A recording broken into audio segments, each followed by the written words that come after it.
lagi dengan Lause Anak.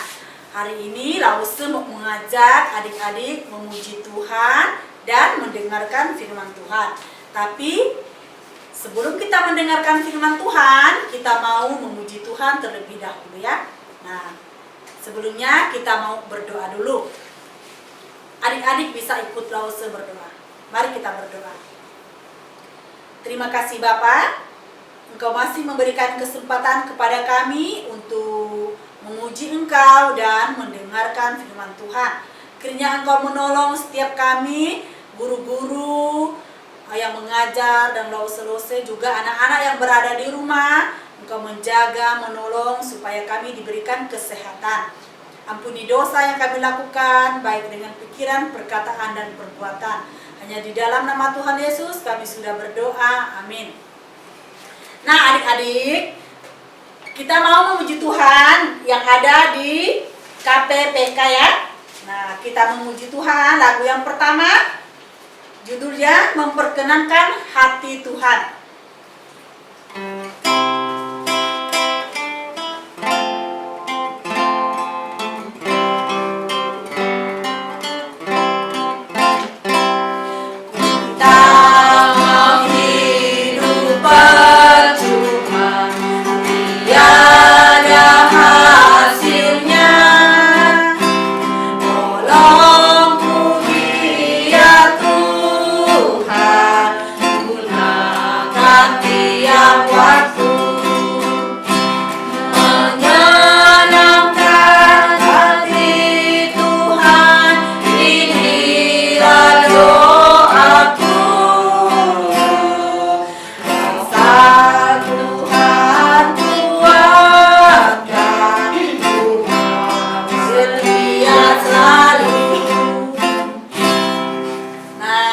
Yang kedua,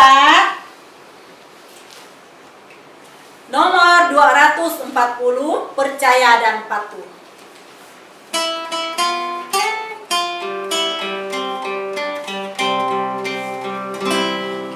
Bersama Tuhanku dalam firman-Nya, Dia yang menyinari jalanku.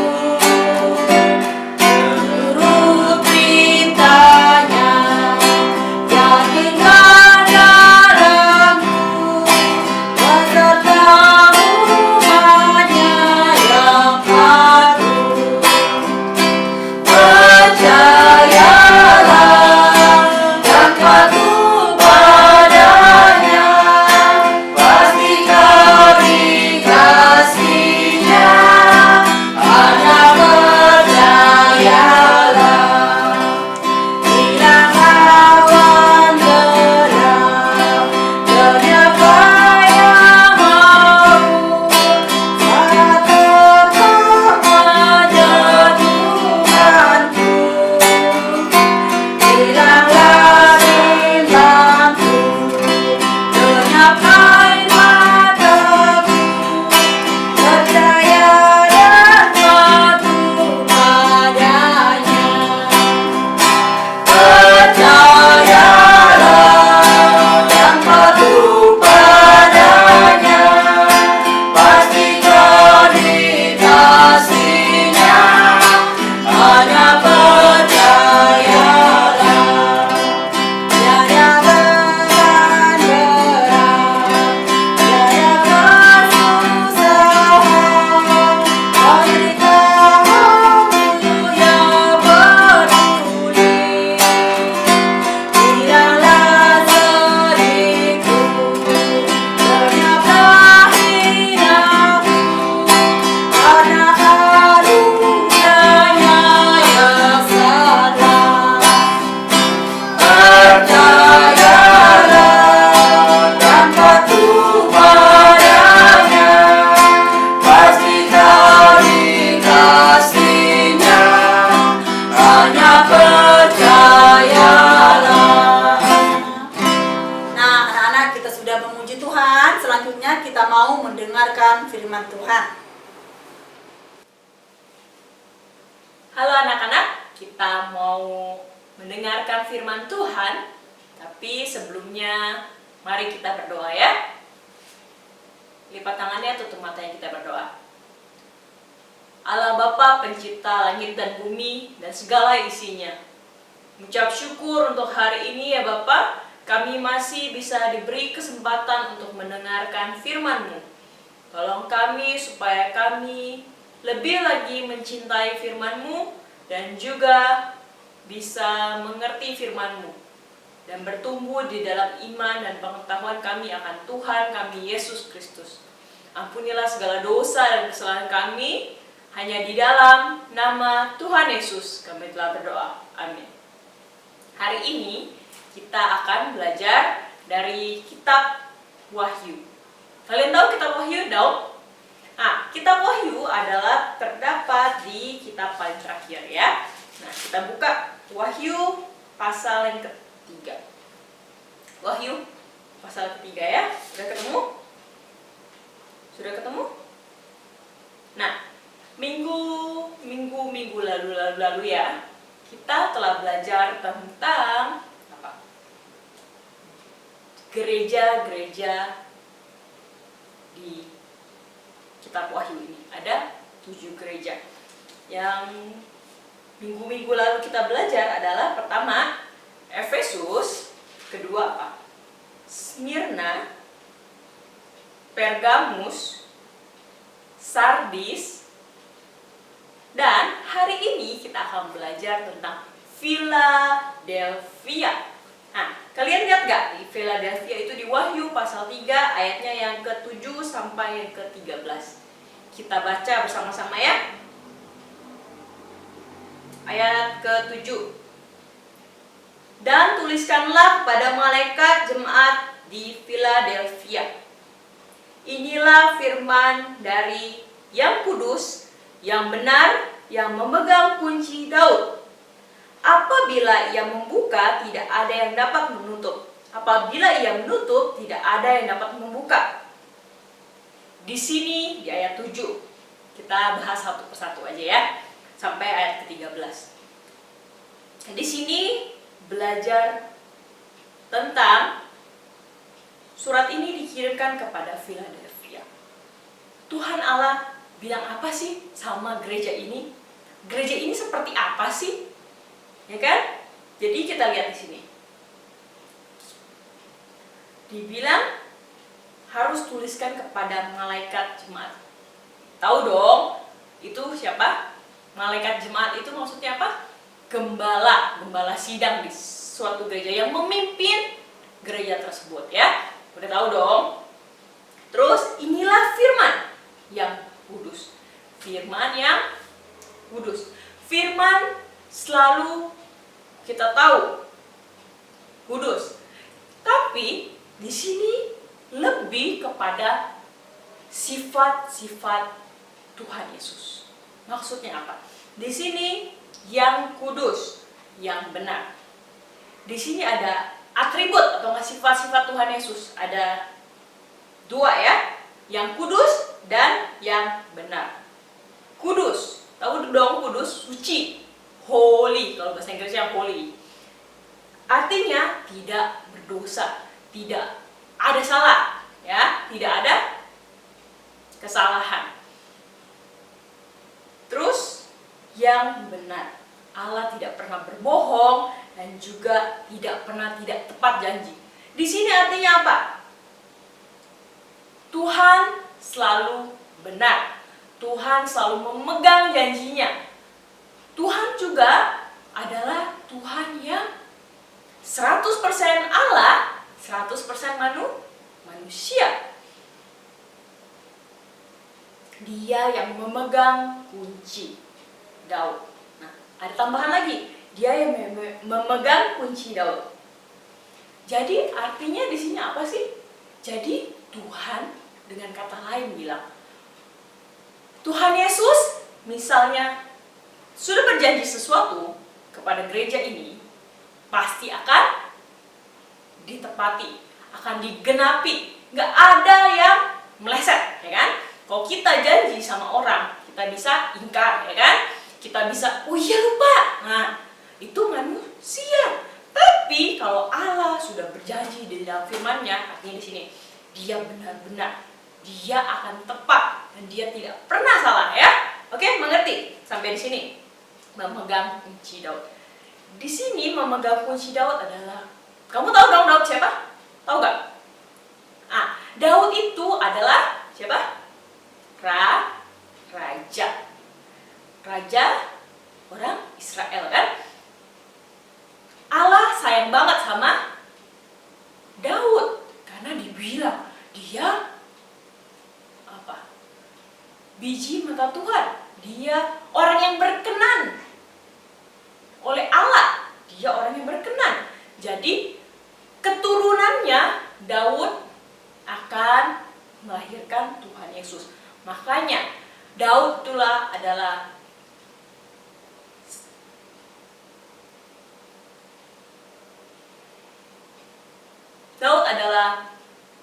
simbol kerajaan.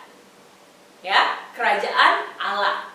Jadi, misalnya dibilang kunci Daud, artinya kunci kerajaan Allah. Dan Tuhan yang memegang kunci. Nah, kerajaan Allah. Jadi, di sini ada lagi. Apabila ia membuka, tidak ada yang dapat menutup. Apabila ia menutup, tidak ada yang dapat membuka. Jadi, Tuhan Yesus yang memegang kunci surga, Dia berkenan untuk siapa yang diizinkan masuk dan siapa yang tidak. Ya. Siapa yang diizinin masuk, siapa yang enggak. Nah, pertanyaannya, apakah nanti kamu diizinin masuk gak sama Tuhan Yesus ke surga? Gimana sih caranya masuk ke surga? Tahu dong? Udah tahu dong? Iya, dengan percaya kepada Tuhan Yesus. Tidak ada jalan lain, ya. Hanya satu jalan ke surga. Hanya Tuhan Yesus. Jadi nggak ada nama lain. Nabi-nabi yang kita pernah dengar, dewa-dewa, patung-patung tidak bisa menyelamatkan. Hanya Tuhan Yesus. Jadi di sini Tuhan yang berkuasa. Dia juga berkuasa nantinya di kerajaan, ya. Nanti di kerajaan Dia akan menjadi raja kita selama-lamanya, ya. Terus ayat yang ke-8. Aku tahu segala pekerjaanmu. Maksudnya siapa? Philadelphia. Nah, ini pujian. Misalnya kamu di sekolah kan, ada guru kamu pasti bilang, "Oh, bagus. Hasilnya bagus. Wah, ini bagus, itu bagus, nilainya bagus," ya kan? Itu namanya pujian. Di gereja ini hanya terdapat pujian. Tapi yang di gereja lain yang sebelumnya kan kamu lihat, mereka ada yang sesuatu yang salah. Ya kan? Walaupun emang Philadelphia nggak sempurna, tapi di sini nggak dicatat apa ada kesalahannya, nggak dicatat. Jadi cuma ada pujian. Ya, di sini apa pujiannya? Aku tahu segala pekerjaanmu, semua yang mereka lakukan. Lihat, aku telah membuka pintu bagimu, ya, yang tidak dapat ditutup oleh seorang. Nah, tadi kan Lausa bilang Tuhan yang mempunyai kunci kan? Dia bilang sama Philadelphia, saya berkenan untuk kamu masuk, ya, di sini kan? Dan tidak ada seorang pun yang dapat bilang, nggak bisa, kamu nggak masuk Philadelphia, kamu tidak masuk. Padahal di sini tidak ada seorang pun yang bisa ngomong kayak gitu. Cuman Tuhan Yesus udah dibuka, nggak bisa ditutup sama siapapun, ya. Orang nggak bisa ngomong apapun. Terus dibilang apa? Aku tahu bahwa kekuatanmu tidak seberapa, namun engkau menuruti firman-Ku dan engkau tidak menyangkal namaku, nama Tuhan, ya. Artinya di sini apa? Dia gereja yang kecil, gereja yang mungkin dipandang sama gereja-gereja lain, misalnya sama orang-orang lain nggak seberapa, nggak punya kekuatan, ya kan? Dia nggak punya kekuatan. Jadi walaupun dia nggak punya kekuatan kan, mungkin dipandang rendah sama orang lain, namun menuruti firman Tuhan. Nah, kayak gereja kita, mungkin jemaat kita nggak banyak kan yang di gereja kita nih, ya kan? Tapi asalkan kita setia, dalam arti kayak gitu. Nah, ini pesan buat kita juga, asal kita setia. Misalnya kalian anak-anak sekolah minggu, kamu setia gak untuk menjalankan firman Tuhan? Dengar doang nggak kurang, cuma dengar firman Tuhan. Yang perlu ketika kamu dengar, kamu melaksanakannya ya. Nggak boleh cuma dengar doang. Oh iya, saya ngerti, saya ngerti. Cuma ada di otak saja, di hatinya nggak ada, nggak mau melakukan. Ya, menuruti firman-Ku dan engkau tidak menyangkal namaku. Nah, di sini Philadelphia dipuji karena tidak menyangkal nama Tuhan dan juga dia menuruti firman Tuhan. Bagaimana dengan kalian? Apakah kalian sudah menuruti firman Tuhan? Cek. Coba pikir sejenak. Apakah saya sudah menjalankan firman Tuhan? Apakah saya sudah setia? Apakah saya sudah tidak menyangkal nama Tuhan? Misalnya apa sih menyangkal nama Tuhan? Misalnya kamu di sekolah nih, ya kan?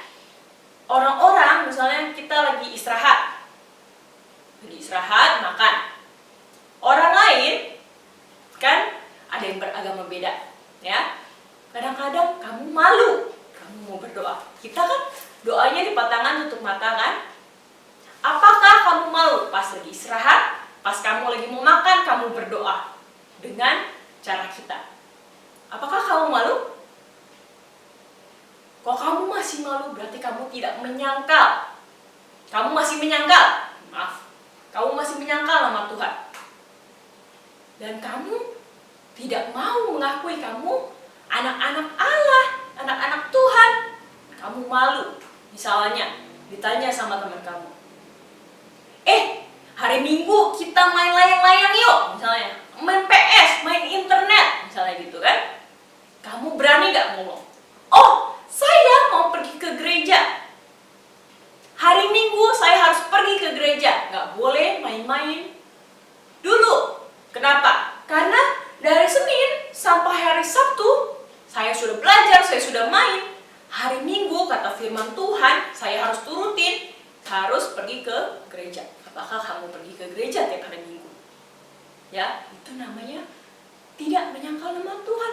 Kamu tahu kamu orang Kristen dan kamu bilang, oh saya Kristen, saya harus pergi ke gereja. Gak boleh pakai tawar-tawar ya. Oke? Terus ayat 9. Lihatlah berapa orang dari jemaat iblis, yaitu mereka yang menyebut dirinya orang Yahudi, tetapi yang sebenarnya tidak demikian melainkan berdusta.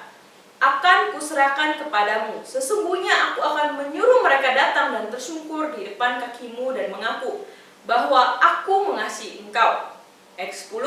Karena engkau menuruti firman-Ku untuk tekun menantikanku, aku, maka aku pun akan melindungi engkau dari hari pencobaan yang akan datang atas segala seluruh dunia untuk mencobai mereka yang diam di bumi. Nah, adik-adik, di sini dibilang ada orang yang menyangkal Tuhan Yesus. Terus dia, menyangkal, ada yang menyangkal Tuhan Yesus. Ada yang bilang, saya percaya kok, saya percaya sama Allah, tapi dia tidak melakukan.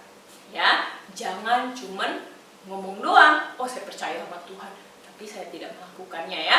Itu namanya tidak baik, kurang lengkap. Ya, ketika kamu dengar, kamu lakukan. Ya, terus Tuhan bilang ayat ke-10, kalau kamu menuruti firman Tuhan, Tuhan akan melindungi kita. Ini janji Tuhan ya, yang ayat pertama dibilang, aku adalah kudus dan benar. Jadi ini janji Tuhan. Ketika Tuhan berjanji, dia tidak akan ingkar, ya, tidak akan lupa sama janjinya.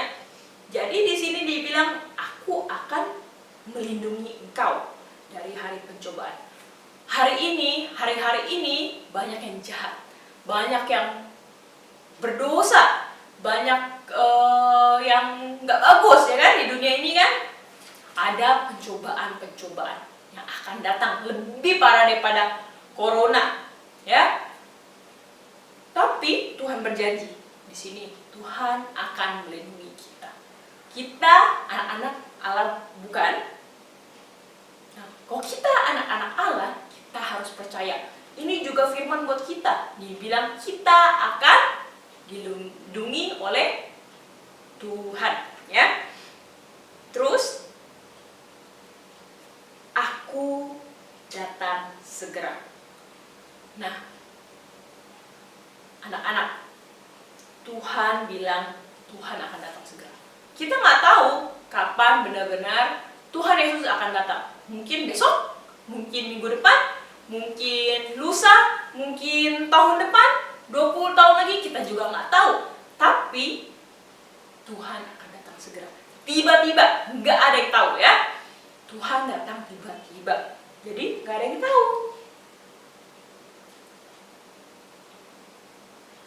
Aku datang segera. Peganglah apa yang ada padamu supaya tidak seorang pun mengambil mahkotamu.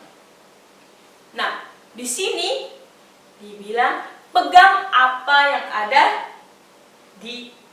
padamu supaya orang tidak ambil mahkotamu. Artinya apa di sini?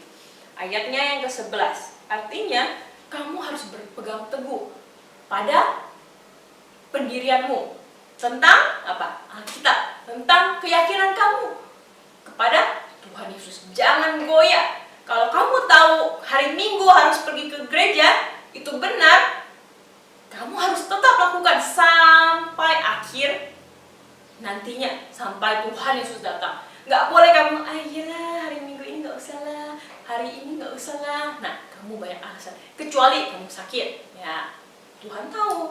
Tapi kalau kamu nggak sakit, kamu alasan, oh inilah, itulah, ya banyak ya alasannya. Nggak bisa bangun lause, ya kan? Capek lause, ya kan? Mama nggak bangun nih lause, ya banyak sekali alasan kamu untuk nggak pergi ke gereja. Kamu tahu kamu harus pergi ke gereja, pegang. Jadi kamu harus tetap percaya kepada Tuhan Yesus, walaupun orang nantinya akan ngejek-ngejek kamu, akan hina kamu. Oh, kamu percaya Tuhan Yesus? Kamu nggak berguna katanya. Ngapain kamu percaya yang seperti itu? Ya, jangan. Kamu harus pegang. Makanya firman Tuhan di sini, kamu harus pegang apa yang ada padamu. Keyakinan kita akan Tuhan kita, jangan goyah. Walaupun kamu ditawarin duit sebanyak apapun di depan kamu, kamu pilih uang atau pilih Tuhan Yesus? Yang mana yang kamu mau pilih? Nah, itu tantangan di dunia ini. Kita emang manusia berdosa. Kita manusia daging yang mau, banyak maunya. Ditawarin ini, ditawarin duit mungkin kamu pasti mikir-mikir. Tapi Tuhan bilang di sini, jangan. Kamu harus berpegang supaya mahkota, sesuatu yang kamu sudah ada di kamu, keselamatan kamu, dan juga hadiah kamu, pas kamu di surga nanti, kamu harus tetap lakukan, nggak boleh goyah. Misalnya kamu melayani, misalnya beresin bangku di sekolah minggu, atau buang sampah di gereja, atau apapun yang kamu kerjakan buat Tuhan, kamu harus tetap lakukan sampai akhirnya, sampai kamu kakek nenek, sampai kamu mati. Jadi di ayat ini kamu diajarkan untuk kamu berpegang teguh, tidak goyah sedikit pun. Kalau ada ajakan dari iblis, ajakan dari teman yang nakal untuk tidak percaya lagi sama Tuhan Yesus, jangan goyah. Dia bilang tetap percaya kepada firman Tuhan, melakukan firman Tuhan, dan juga tidak menyangkal nama Tuhan. Jangan malu ketika kamu ditanya, kamu emang percaya sama Tuhan Yesus? Kamu beneran? Kok mau sih percaya sama Tuhan Yesus? Nah, misalnya kamu dibilang begitu, kamu gak apa-apa, saya udah Kristen, saya percaya bahwa hanya Tuhan Yesus yang bawa saya ke surga. Hanya Tuhan Yesus yang bisa bawa saya ke surga. Jangan takut bilang gitu. Karena Tuhan Yesus punya apa? Kunci. Itu jaminan buat kita. Supaya kita yakin, kita tidak goyah bahwa Tuhan benar-benar menantikan kita. Ya. Sampai kapan kita ikut Tuhan? Sampai kita mati. Jangan setengah-setengah. Oh, nanti saya udah berkeluarga, saya punya suami atau istri, saya nggak mau percaya lagi sama Tuhan Yesus. Jangan gitu ya. Kamu harus ikut Tuhan Yesus sampai kamu mati. Oke? Ayat 12. Barang siapa menang, ia akan kujadikan soko guru di dalam bait suci Allahku. Dan ia tidak akan keluar lagi dari situ. Dan padanya akan kutuliskan nama Allahku, nama kota Allahku, yaitu Yerusalem baru, yang turun dari surga dari Allahku, dan namaku yang baru. Nah, di sini kamu lihat di ayat 12, Wahyu 3 ayat 12 mengatakan ku. Kunya di sini huruf besar ya. Artinya apa? Tuhan Yesus, berarti Allahku, kota Allahku, Yerusalem baru. Jadi Tuhan Yesus bilang, barang siapa yang menang? Yang menang sampai akhir ya. Yang menang sampai akhir hidupnya, tidak goyah, melakukan firman Tuhan dan tidak menyangkal nama Tuhan sampai akhir, menang ya, di sini yang menang. Ia akan kujadikan soko guru di dalam bait suci Allahku. Soko guru. Soko guru apa? Lause. Soko guru di sini adalah tiang penyangga utama. Kamu tahu gak? Misalnya kayak pilar tuh. Dalam bahasa Inggris namanya pilar ya. Di sini pilar. Soko guru. Di sini istilah kayak istilah gitu ya, soko guru. Tapi sebenarnya ini tiang dari bait Allah. Coba kamu bayangin ya, di dalam satu gedung tuh, gedung yang banyak tiang-tiang, tau gak yang zaman dahulu kala tuh yang banyak tiang tuh, ya kan? Nah, kamu akan dijadikan seperti tiang. Nah, tiang yang penyangga. Misalnya di satu bangunan pasti ada yang dahulu kala, zaman dahulu kala tuh dia desainnya ada tiang gitu kan. Nah, tiangnya itu adalah tiang yang besar. Ini tapi di sini adalah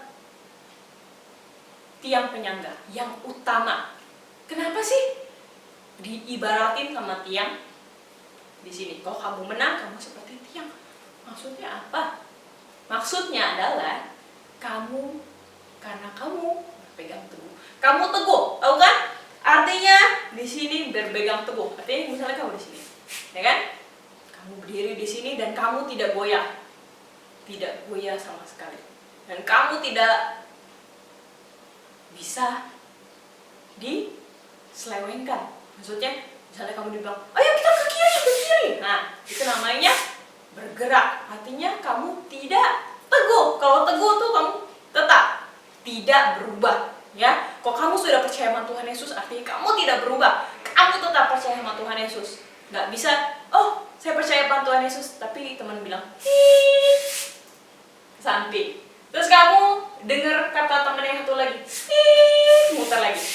Nah, itu namanya tidak teguh. Tapi kamu harus teguh seperti tiang, ya.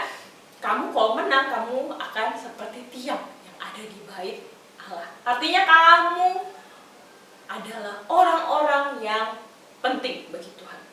Ketika kamu percaya sama Tuhan, kamu menjadi orang yang penting. Artinya Tuhan sayang sama kamu, ya. Jadi ayat ini dibilang kamu akan menjadi tiang penyangga yang teguh di dalam bait Allah. Di sini ayat 12 bisa kita lihat Yerusalem baru. Kamu bisa baca di Wahyu pasal 21 itu tentang Yerusalem baru. Kamu bisa baca ya. Setelah ini kamu bisa buka, kamu lihat Wahyu 21. Terus ayat 13 yang terakhir. Siapa bertelinga, hendaklah ia mendengar apa yang dikatakan Roh kepada jemaat-jemaat.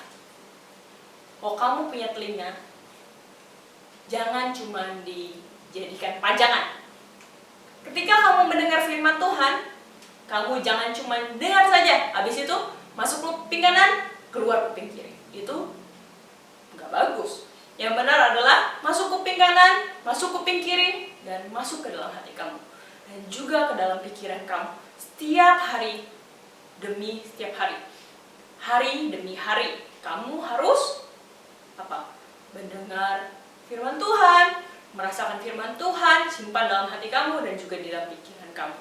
Ini yang dibilang, siapa bertelinga? Bukan cuma bertelinga doang, tapi masuk dan masuk, ya, kepala dan hati kamu. Supaya kamu bisa melakukan dengan perbuatan kamu, ya. Hendaklah ia mendengar. Jangan cuma mendengar, tapi dilakukan. Apa yang dikatakan Roh kepada jemaat-jemaat. Kita jemaat-jemaat Tuhan. Orang-orang yang dipilih sama Tuhan. Jadi, kamu harus berpegang teguh. Ini berulang-ulang kali Lause bilangnya. Tentang apa? Kamu harus menuruti firman Tuhan seperti Philadelphia. Dan juga kedua, tidak menyangkal nama Tuhan. Makanya kamu bisa menjadi soko guru, tiang yang penting, yang menyangga baik suci. Apakah kamu sudah diizinkan masuk sama Tuhan? Karena Tuhan yang memegang kunci. Apakah kamu sudah boleh masuk ke dalam kerajaan Tuhan? Itu pertanyaannya, cuma kamu bisa jawab, ya. Jadi hari ini kita sudah belajar dari Wahyu pasal ketiga ayat 7 sampai yang ke-13 tentang gereja Philadelphia yang meskipun kecil kekuatannya dianggap remeh oleh banyak orang, tapi dia tetap teguh menjalankan firman Tuhan dan juga tidak menyangkal nama Tuhan Yesus. Jadilah seperti itu. Contoh seperti gereja Philadelphia. Ya, jadi mari kita berdoa.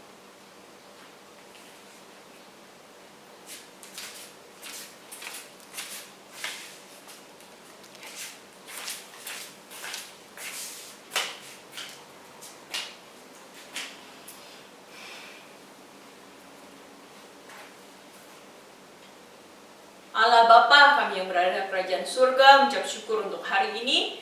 Kami telah mendengarkan firman-Mu yang begitu indah untuk kami dengarkan. Bukan cuma hanya kami mendengar, tapi juga kami bisa melakukan di dalam kehidupan kami. Dan kami simpan di dalam lubuk hati kami dan juga dalam pikiran kami setiap hari. Dan juga ajarkan kami untuk tidak menyangkal Tuhan di depan teman-teman kami, di depan keluarga kami dan semua orang.